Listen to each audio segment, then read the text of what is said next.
Going the distance with local sports. This is the X Sports Network.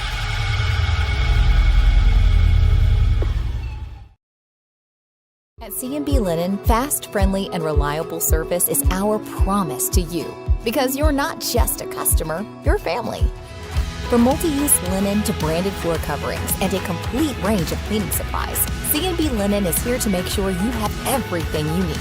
From our high-quality products to our fast, friendly, and reliable service, you'll experience the difference with C&B Linen. Because you're not just a client, you're part of our family. You'll be winning with C&B Linen.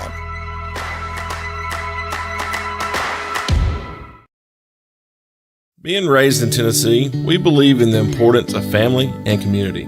Creating a positive experience at our family-owned and operated business is one of the ways we share that belief. Being in an accident can be extremely stressful. When it came time for my repairs, Mashburn's made it easy. I am lucky to have a wonderful company in my community like Mashburn's Collision Center. It's reassuring to know that I'm in good hands because their work is second to none. We pride ourselves that the Mashburn name is one of the most trusted in Lawrence County since 1981. Mashburn's Collision Center. Let our family take care of yours.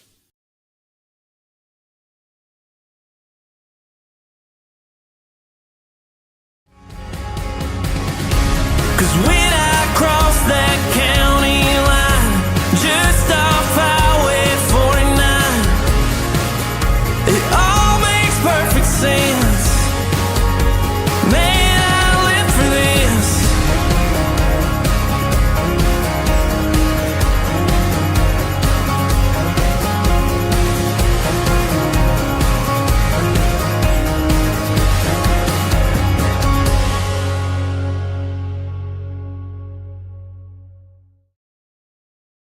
Southern Craft Manufacturing is dedicated to creating the finest quality and greatest value products in the death care industry. Southern Craft has perfected blending old world craftsmanship with modern manufacturing technologies to create a full line of steel, wood, and corrugated caskets. Family owned and operated for over 30 years, Southern Craft is now looking to hire local and regional truck drivers, welders, and production workers, each with great starting pay and a benefits package. For more information, visit southerncraftmfg.com.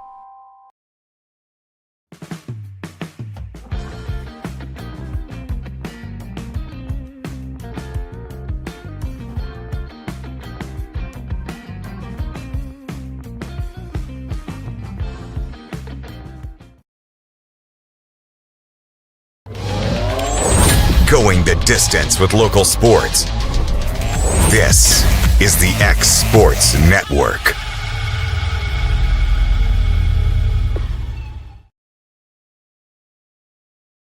Happy Friday, everybody. Welcome into this Friday edition of SEC Tailgate here on the X Sports Network. Michael Marks Haydenberg's keeping you up to date on everything going on around the best conference in sports. And we'll start off with a little news that came out yesterday, some SEC power rankings. These are from ESPN, and from 1 to 16, they got Texas at 1. I think that was one that we pretty much agree. I think we could probably agree on the top 3 at least. Yeah. Texas, Georgia, Alabama in that order. Yeah. I mean, just preseason, looking at how good we think the teams are going to be. Texas bringing a lot back, paid for a lot more to bring in. Georgia the same way, having to replace a lot of pieces, so they're not a consensus number 1 in the SEC this year. And they do have to replace a lot. I didn't realize they're having to replace 4 offensive linemen. And for some teams, that can be a little easier said than done. Alabama at 3, I think, is fair. I think we're going to see a completely different Alabama team this year. LSU at 4, interesting. Possibly, yeah. I mean, just kind of looking at some of these teams through here, there's some teams I think are a little disrespected. LSU and A&M at 5 are not 2 of them. I think A&M at 5 is way too high. Yeah, absolutely. I think they're at 8. Yeah. I mean, Marcel Reed's going to be a great quarterback. Their defense is going to be good. You bring back some good running backs. Getting Le'Veon Moss back for another year is huge. I don't know if 5 is where I would put them this early into the Mike Elko era. Ole Miss at 6. I'd probably put them at 5. I would probably bump them up to 5 as well.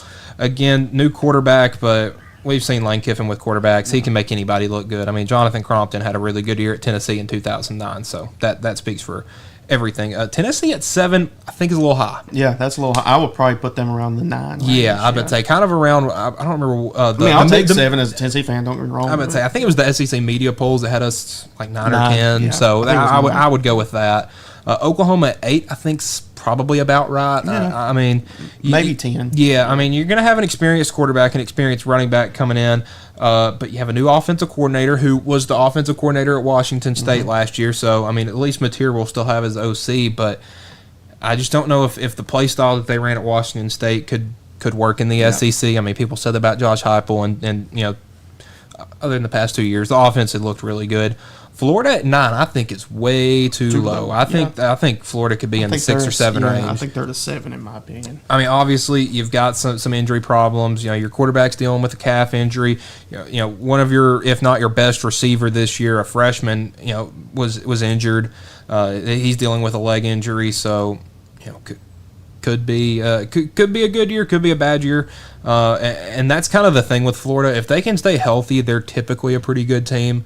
But those years when they get guys banged up early in the year, it's tough to watch. South Carolina at 10, I think, is also a little low. I think they're in the 8 to 9 range as well. So not too drastically changed, but you got to replace a ton of skill on both sides of the ball, offensive and defensive lines especially. And you know, that's kind of how you control the game in the SEC is bringing guys back on the line on both lines, and South Carolina not able to do that. Missouri at 11, I think, is maybe a little high, could be fair.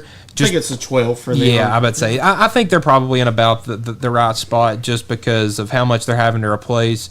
But, I mean, teams, fellow coaches seem high on Eli Drinkwitz, so, I mean, I'll stay a little cautious, though, because, you know, he's one of those guys that has a good year, then a bad year, then a good year, then a bad year. So we'll see what we get. Auburn at 12, too high. They're a 13. Yeah, they're a 13 or a 14. I don't think they're going to have a very good year. Hugh Freeze is the Hugh Freeze era at Auburn's just felt weird. Yeah. Sometimes I forget he's there. You know, I still think that, you know. And whenever you're reminded, you're like, oh, that guy. Oh, yeah, Auburn's still a thing. And you know, that's kind of what the Brian Harsin and Hugh Freeze era has done, is just kind of taken away, because you used to, you know, be kind of afraid of Auburn. They were, you know, every other year they'd beat Alabama, and you're like, okay, they're pretty good again. Number 13, Arkansas. I think that's about right. Yeah, maybe 14. Yeah, I would say in that range. I don't think they're going to have a great year, but Taylor Green's going to put up a bunch of numbers. Arkansas is going to put up a bunch of points, but they're going to give up a little bit more. Vanderbilt at 14, I think, is a little low. I think they're in that 11 or 12 range. Yeah, they should be.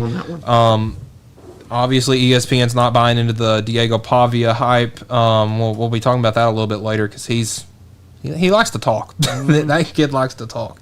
I think they got 15 and 16 right. Kentucky and Mississippi State are going to be the two bottom. I'm not arguing with that. You know, whoever wants to you know, fight for last place. Yeah. As a Kentucky hater, I'm probably putting Mississippi State at 15. Yeah, and I think Mississippi State will be a little better this year. Kentucky just, there's no future. I'm not seeing a lot of positive talks coming out of Lexington. You know, Zach Calzada is your quarterback. Couldn't cut it at Texas A&M. We'll see what he can do. How much longer will Stoops be there? Yeah. I mean, a lot of stuff we don't know.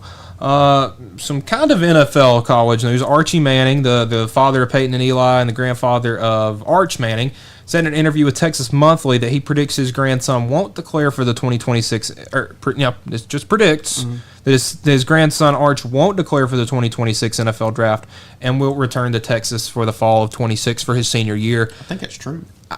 I wouldn't put too much, you know, but I would agree. I wouldn't put too much thought into it right now. But I'm thinking, you know, from Archie's perspective, okay, had a great career at Ole Miss, but the team wasn't very good. Then he gets drafted to the New Orleans Saints. The Saints were a dumpster fire at that point. In the 70s and early 80s, they were a dumpster fire. He got beat up. You know, he's getting thrown around every Sunday. And who is probably the worst team in the NFL right now, Hayden? Tennessee. Well, next worst.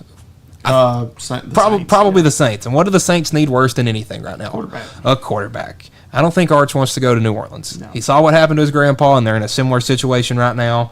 Now, what doesn't look too great in Arch's case is they'll probably be pretty bad again the next year, and they will probably be pretty close to the number one pick. So I don't know if he'll be able to dodge. If he'll be able to dodge New Orleans, but I'd rather go to New Orleans than Cleveland, though. That is true. Another team in a really bad spot with quarterbacks. So Diego Pavia was on the Paul Feinbaum show earlier this week and shared his thoughts on the expectations for Vanderbilt in 2025 because nobody knows what to think. If you ask people in Nashville, one media person had them winning the SEC. No.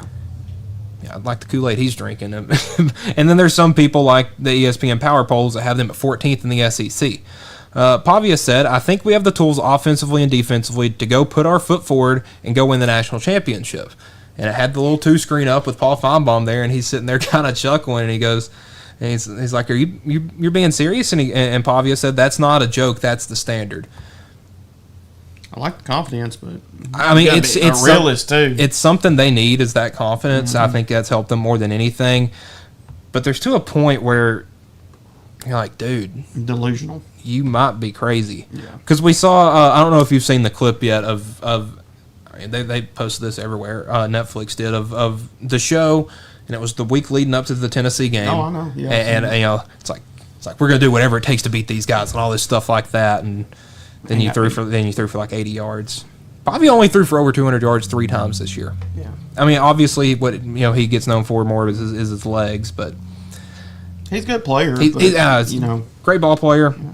But he's definitely making people outside of the Vanderbilt community not very happy. I say Tennessee is going to put a circle on that date. Oh yeah, and I think Alabama will. I think Texas will. I think LSU will. Auburn, teams that they beat last year or almost beat last year, they're going to make sure that this game right here. Yeah, I'm about to say this is going to be one of those where you take the Vanderbilt week seriously. Mm-hmm. So some question marks surrounding LSU quarterback Garrett Nussmeier. We talked about this on X Sports Today earlier with AJ and Taylor, but there were some reports coming out of practice this week that said Nussmeier had gotten injured, and some people that quote say they have insider information because everybody's got a friend that's on the training staff apparently, saying that he may have torn his ACL. There were other people that had those same insider information that said he's fine.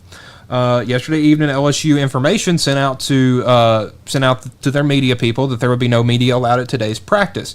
And then this morning, LSU's football Twitter page posted a picture of both Nussmeier and Mississippi State transfer quarterback Michael Van Buren.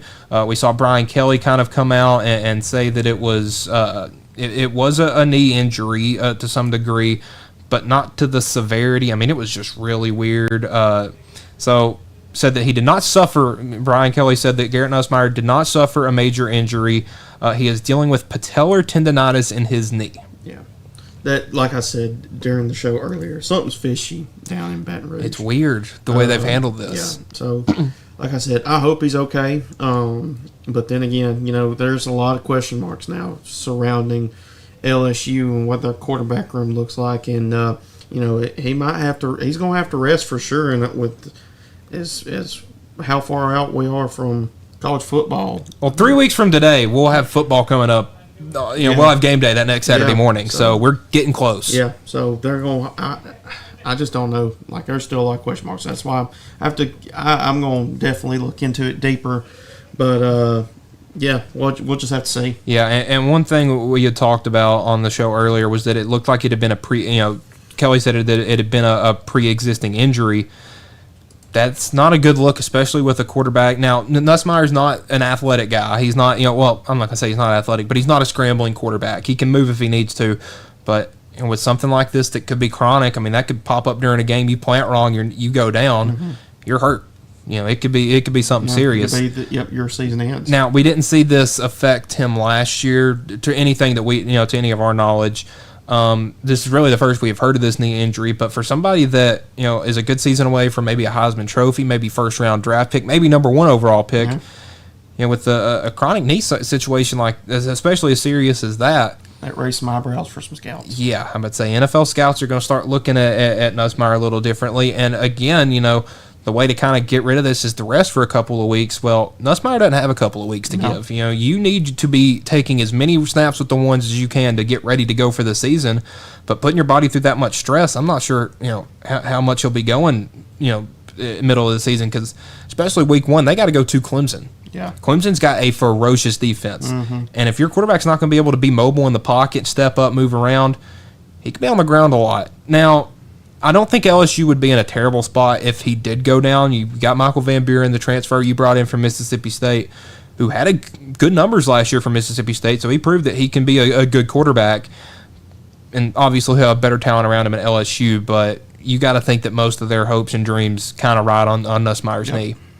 All right. Yesterday we actually got our first D1 women's volleyball poll. 5 SEC teams in the top 25. You got number 5 Texas, number 7 Kentucky, number 9 Texas A&M, number 16 Florida, and number 17 Missouri. Obviously a bunch of teams on the outside looking in. I mean, I think Tennessee's one of those teams that could be, Alabama, another team that could kind of be, you don't know what you're going to get till you get to the season, start playing some games.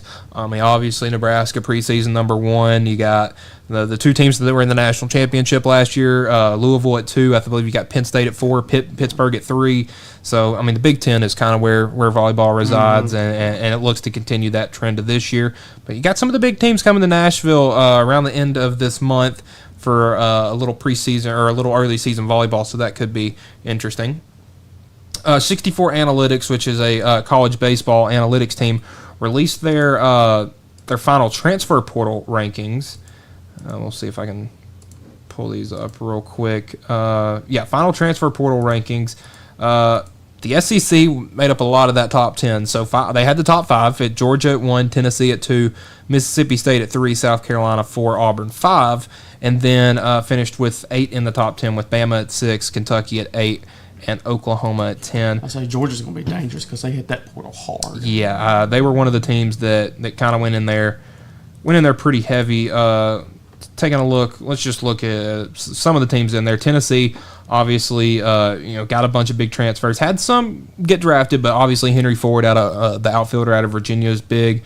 Landon Mack, the righty out of Rutgers, was a huge pickup. A couple of the guys got drafted. Some of them didn't. South Carolina's another interesting one. They took a bunch of guys that had spent time at bigger schools, whether they got to play or not. But you got Alex Philpott. That was a huge pickup from Florida. Josh Gunther from Wake Forest. You got Eric Parker, the shortstop out of South Carolina. Reese Moore, a catcher from Iowa. So they're taking guys that have been at bigger schools and trying to incorporate them, because South Carolina, 15th in the SEC last year, wants to win more ball games this year. Exactly. And it seems that Paul Maneri found out that the best way to do that is through the transfer portal. Oklahoma, another team that hit the portal really hard, another team that got a bunch of big guys.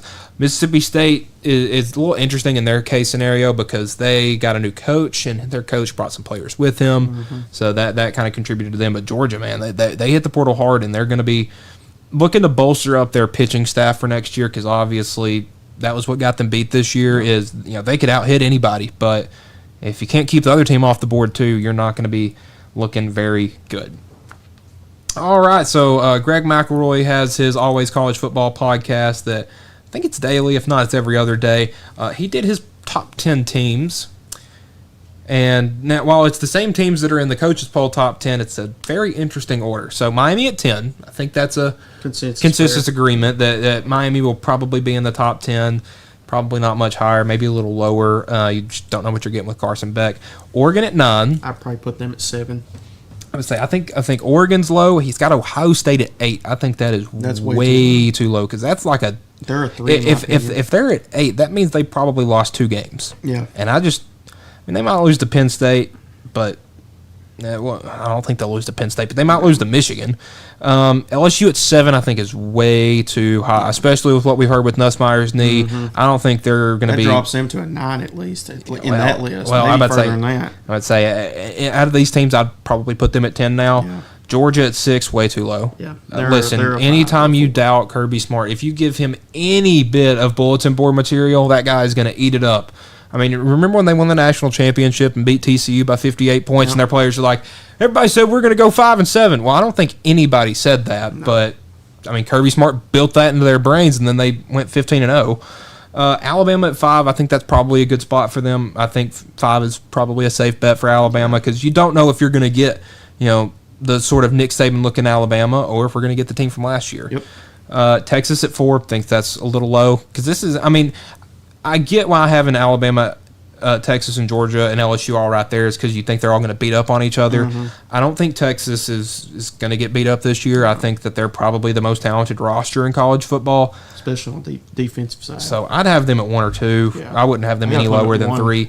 Notre Dame at 3, I think is a little high. I think they'll be a top 5 team, but I don't think they'll be 1, 2, or 3. They're on 5. I think they're probably a 4 or 5. Penn State at 2. I mean, honestly, that's probably pretty close. I think 3 or 4 is another spot to look for them at, just because it's Penn State. They're going to lose to Ohio State. They're not going to go 12-0. I mean, you can book it here, and you can, sign, seal, deliver. Yeah, pretty much mail that one in. And then Clemson at number 1. So obviously Greg's been drinking the Dabo Kool-Aid, and Dabo Sweeney earlier this week said that hey, we were the first 15-0 perfect national champion, hinting at the 2018 season. Well, maybe we'll be the first 16-0 perfect national champion.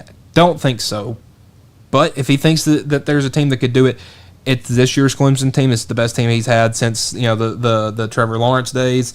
So I don't know if they'll go 12-0. But yeah, a very, very weird top 10. If I had to reorder it, I would probably go Texas 1. I would probably put Georgia at 2 or 3. I'd probably have Penn State at 3, Notre Dame 4, Texas 5, Clemson 6. Yeah. And then I like that. And maybe move Clemson down to 7, Ohio State up to 6. I do think Ohio State will lose to Michigan again. Just depends on how good Michigan is. It's how low they'll drop. I think Oregon, Miami, LSU at 8, 9, 10 is probably safe, just out of those 10. But yeah, a very, very strange list from Greg McElroy. So when we come back, we're going to do our game of the day, and we are doing an all-SEC draft over the last decade. You see who we'll pick coming up next here on the SEC Tailgate. Good Works at Home, formerly known as the Summit at Home, is a licensed non-skilled agency dedicated to helping you maintain your independence at home for as long as possible. Our compassionate and caring staff provide support in various areas, including dressing, bathing, personal hygiene, transportation, cleaning, and companionship. Please call our office about services, payment options, and long-term care policies at 931-762-2310. We look forward to assisting you with keeping your independence longer. Pat's Cafe and Catering has been proudly serving customers in Lawrenceburg since 1987. For 4 generations, our family-run cafe has served up delicious breakfast and lunch favorites, with friendly service and a welcoming atmosphere. We also offer full-service catering and can help to make your next party or event a success. For great food and friendly faces, visit us today at Pat's Cafe and Catering.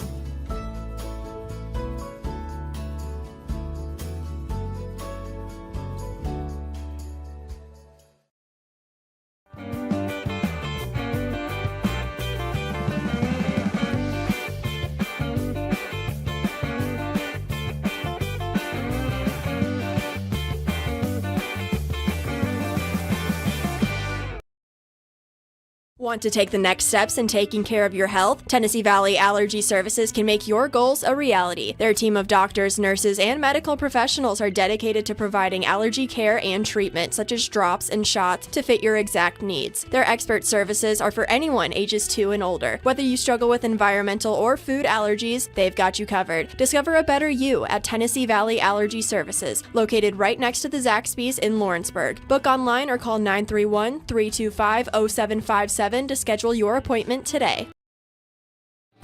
Lawrenceburg Flooring and More is your premier source for hardwood, laminate, luxury vinyl tile, sheet vinyl, residential and commercial carpet, carpet tiles, ceramic and porcelain tile, waterproof floating floor, plus blinds and shutters. Lawrenceburg Flooring and More is also home to all name brands and can tackle projects big and small. Installation? You're covered with installers who've got years of experience and stand behind their work. Let Lawrenceburg Flooring and More make your design dreams a reality. 2760 Highway 43 North, or visit LawrenceburgFlooringandMore.com.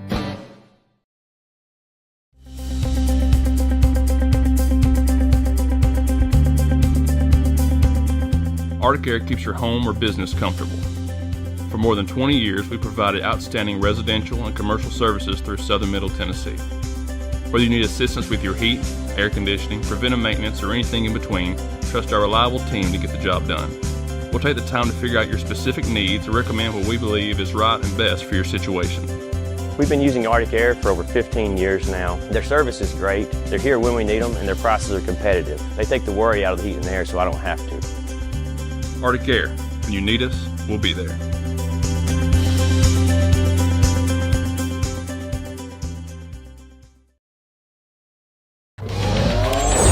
Going the distance with local sports. This is the X Sports Network.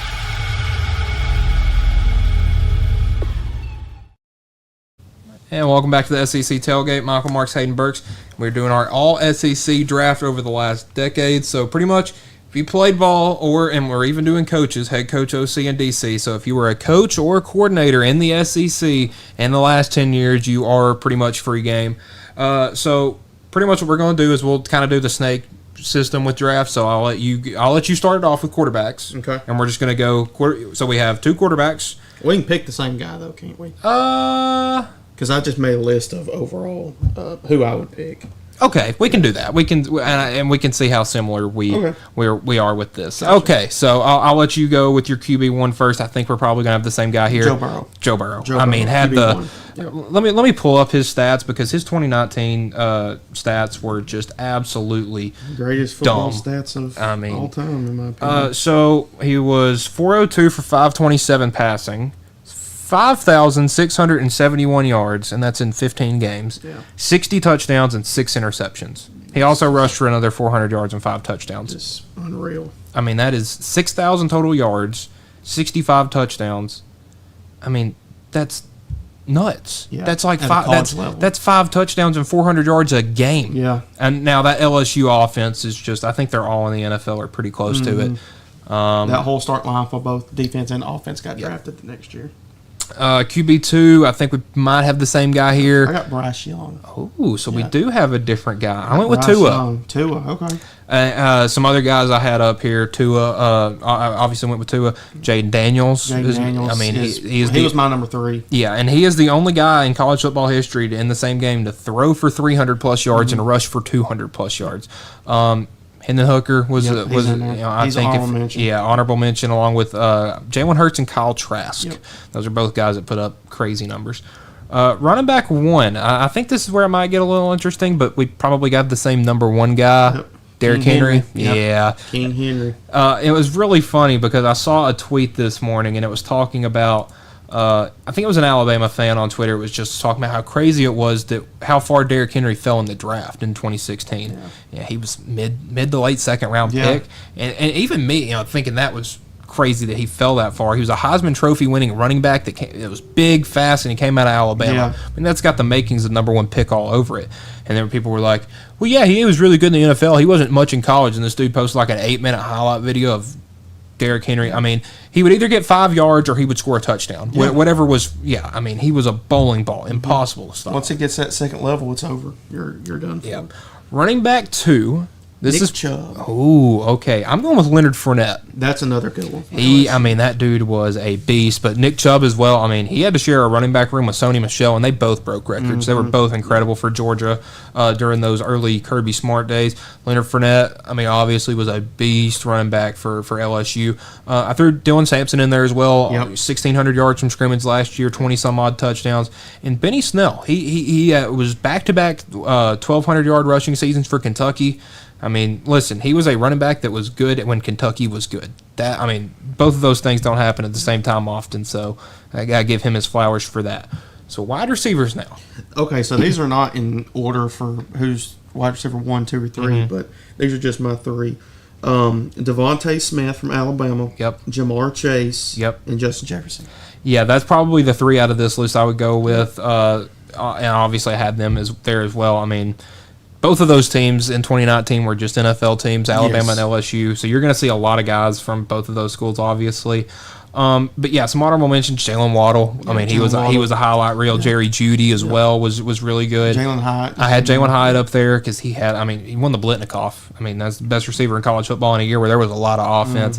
I think AJ Brown at Ole Miss was really good. Malik Neighbors had a good year with Jaden Daniels throwing the ball. This may be a little bit premature, but I put Ryan Williams in there. Ryan Williams, because I think maybe at the end of his career, he'll break records. I think he's going to do it. Yeah. All right, tight ends. I think we both got probably the same 2. Cause I've got Evan Ingram. Okay. And I've got O.J. Howard. Okay, so I had them as my honorable mentions. I went with Brock Bowers and Kyle Pitts. I forgot all about Kyle Pitts. Yeah, I feel like he kind of goes under the radar. Stud at Florida.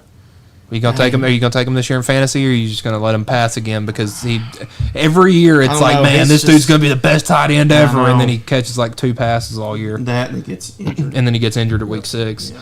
All right, so yeah, some for my honorable mentions were Evan Ingram and OJ Howard, but obviously, I mean, you take Pitts and Bowers out; those are 2 very good tight ends. Yeah, they are. Because Evan Ingram was on that team with AJ Brown and DK Metcalf, and was just another big, fast guy.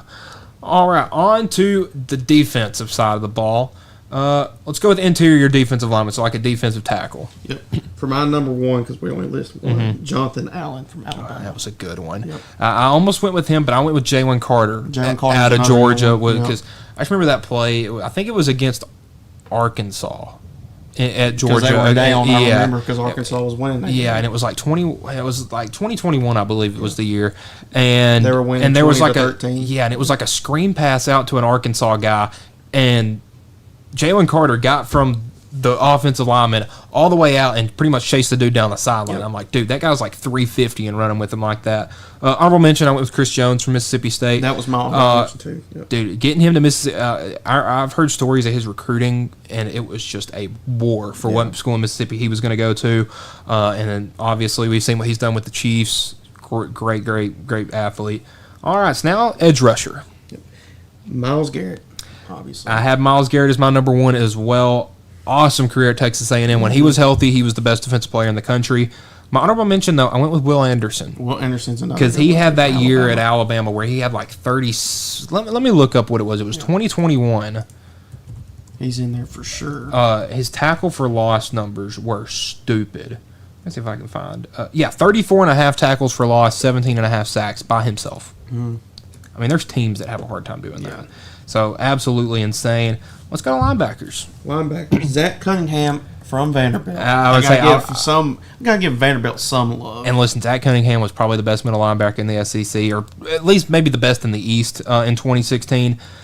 But man, I gotta go with Reuben Foster from Alabama. That guy had. My favorite thing is when he would go in on kickoff coverage, he put that cowboy neck brace on. And just pretty much head first into whoever the return guy was. I mean, he could absolutely light some guys up. I had Roquan Smith from Georgia as my honorable mention. That dude was another headhunter right there. Absolutely great linebacker. All right, on to safeties. Malachi Starks.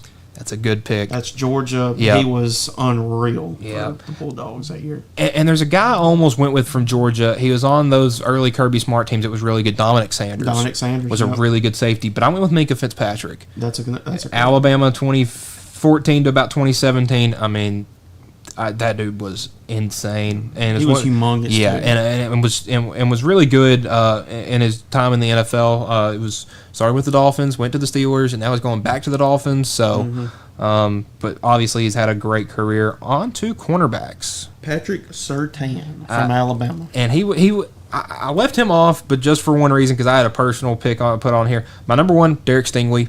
I think he was awesome at LSU, had a great freshman year, was a big part of that national championship team. But one guy, and I didn't see him on any list anywhere, but I just remember him being such a pest, Vernon Hargraves IV from Florida. Yeah. That dude was a beast. He's under the radar, too. Because he didn't have a great NFL career, but, man, I just think that dude was so good in one-on-one pass coverage. It was hard to stop. All right, kickers. Oh, this one's going to be funny. Blankenship. Dude, Georgia. I went with the hot rod. Blankenship. That dude, I mean, he is the perfect mix of he was fun, man. Yeah, I'd say he was just a fun dude. Because like now, I don't think he's in the NFL right now, but he has like he was for the Colts, wasn't he? He was. Yeah, I would say he was doing pretty good for the Colts. I don't really know what came up of him, but dude, he was just like a weird guy playing football, and man, he was fun. That nerd. Yeah, because he had the goggles, and he'd come out there, and you're like, dude. This guy sucks. Who is this guy? Yeah, and then he'd kick a 65 and he'd nail a 52-yarder in your face, and you're like, okay. He's my honorable mention, another guy that could knock a 52-yarder right in your face. This is a kind of a underground answer. Brent Samaglia. Yep. He was the kicker for Tennessee during the Jeremy Pruitt days. And, man, if I knew if nothing else consistent was going to be on that football team, it'd be him. I can get 3 points. Yeah, I mean, he had a boot for a leg. Weird looking guy too. He had like a receding hairline, sophomore in college, so you know that dude meant business. All right, now the coaching staff. Well, I can go ahead and tell you where my coaching staff is coming from. It's all Alabama, and it's probably the 2015 Alabama coaching staff. The GOAT, Nick Saban. Yep, has to be the head coach. For my OC, Steve Sarkisian. Oh, okay. Offense coordinator for Alabama, and then Kirby. Defensive coordinator. Got to. So I went a little outside the on coordinators because I could have done Nick Lane and Kirby and just been the 2015 Alabama coaching staff and be fine. Kept Nick because I think we need a good recruiter. He's a great recruiter. Yep. Offense coordinator, Josh Heupel. If you may forget this, but he was an offensive coordinator in the SEC for Missouri in 2015 and 2016. Had Drew Lock slinging that thing across the field. And defensive coordinator Dan Lanning. He was Kirby's first defensive coordinator at Georgia.